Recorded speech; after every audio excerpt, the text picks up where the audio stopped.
Hello दोस्तों, welcome back to my YouTube channel. आज का हमारा टॉपिक है गिव्स फ्री एनर्जी। गिव्स फ्री एनर्जी क्या होती है? The available energy of a substance that can be use in a chemical reaction.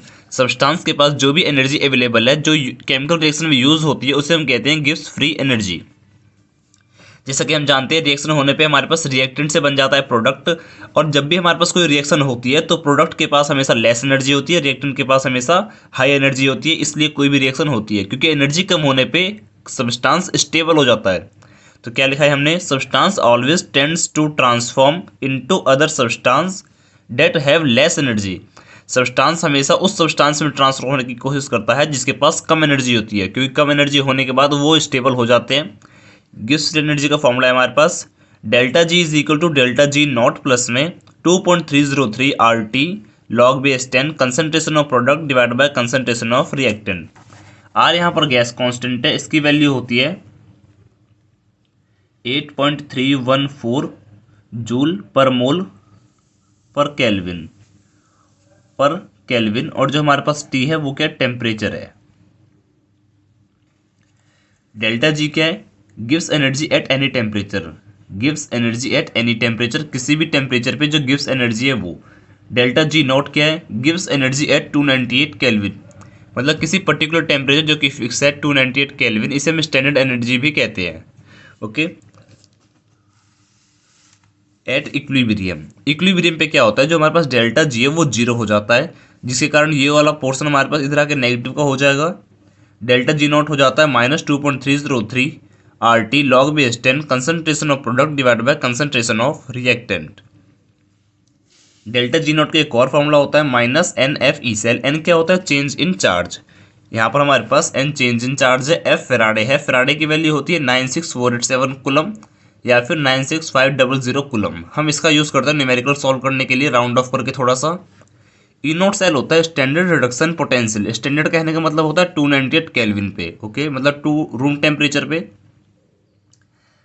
Delta G हमारे पास minus N F E cell, लेकिन जो यहाँ पर ई सेल है वो होता है पोटेंशियल एट एनी टेम्परेचर, जबकि ई नॉट सेल होता है स्टैंडर्ड रिडक्शन पोटेंशियल, मतलब कि 298 केल्विन पे।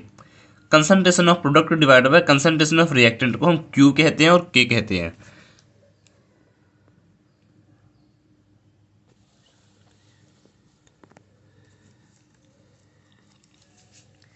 ई नॉट सेल होता है standard reduction potential at 298 kelvin. 298 kelvin मतलब ऐसा कह सकते हो रूम टेम्परेचर पे जो भी पोटेंशियल होता है उसे हम कहते हैं स्टैंडर्ड रिडक्शन पोटेंशियल, क्योंकि रूम टेम्परेचर होता है 25 डिग्री सेल्सियस और 298 केल्विन। डेल्टा जी होता है minus N F E cell. E cell होता है हमारे पास पोटेंशियल एट एनी टेम्परेचर, और ई नॉट सेल होता है standard reduction potential at 298 kelvin. E naught में टेम्परेचर फिक्स है, इसमें कुछ भी टेम्परेचर हो सकता है।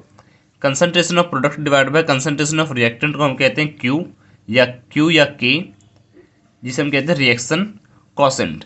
अब जरा एक क्वेश्चन देखते हैं इसके बेस पे, जो जे में आया हुआ है 2020 में। क्वेश्चन है हमारे पास ई नोट कॉपर टू पॉजिटिव से कॉपर बन रहा है, उसके लिए पोटेंशियल दे रखा है हमें 0.3 वोल्ट। ई नोट कॉपर पॉजिटिव से कॉपर बन रहा है, इसके लिए पोटेंशियल दे रखा है हमें 0.522 volt. 0.522 volt.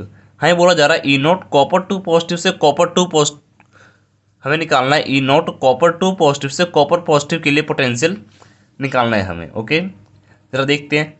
Copper two positive से बना कॉपर पॉजिटिव, कॉपर पॉजिटिव से बना copper not, copper zero charge इसके ऊपर। ये हमारे पास कन्वर्ट हुआ है, ये डायरेक्ट भी कन्वर्ट हो सकता है। कॉपर टू पॉजिटिव से कॉपर बनने के लिए जो एनर्जी चाहिए उसे हमने कह दिया delta G one. Copper positive से कॉपर बनने के लिए जो एनर्जी चाहिए उसे हमने लिख दिया डेल्टा जी टू। अगर ये डायरेक्ट यहाँ से यहाँ कन्वर्ट होगा तो हमें चाहिए होगी डेल्टा जी थ्री।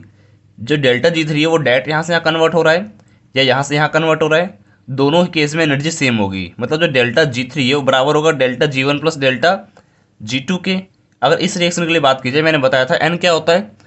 एन होता है हमारे पास चेंज इन चार्ज। एन क्या होता है? Change in charge. तो जरा आप देखते हैं कि भाई इन तीनों के लिए हमारे पास एन क्या होगा। जो हमारे पास फर्स्ट है यहाँ से यहाँ पर एन क्या? Change in charge. Copper two positive से बना कॉपर पॉजिटिव, एन की वैल्यू कितनी आई? 1, क्योंकि एक का चेंज आया है। कॉपर पॉजिटिव से कॉपर नॉट बना, यहाँ पर एन की वैल्यू कितनी हुई? 1, क्योंकि एक का चेंज आया है।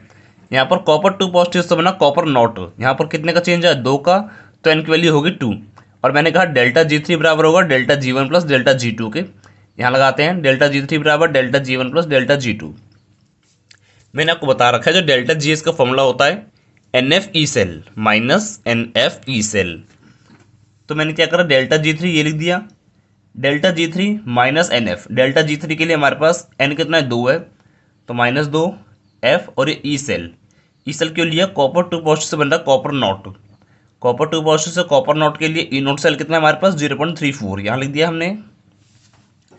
अगला क्या है हमारे पास, डेल्टा G1। डेल्टा G1 में कितना चेंज आ रहा है, 1 का, तो -N जो कि 1 है, F।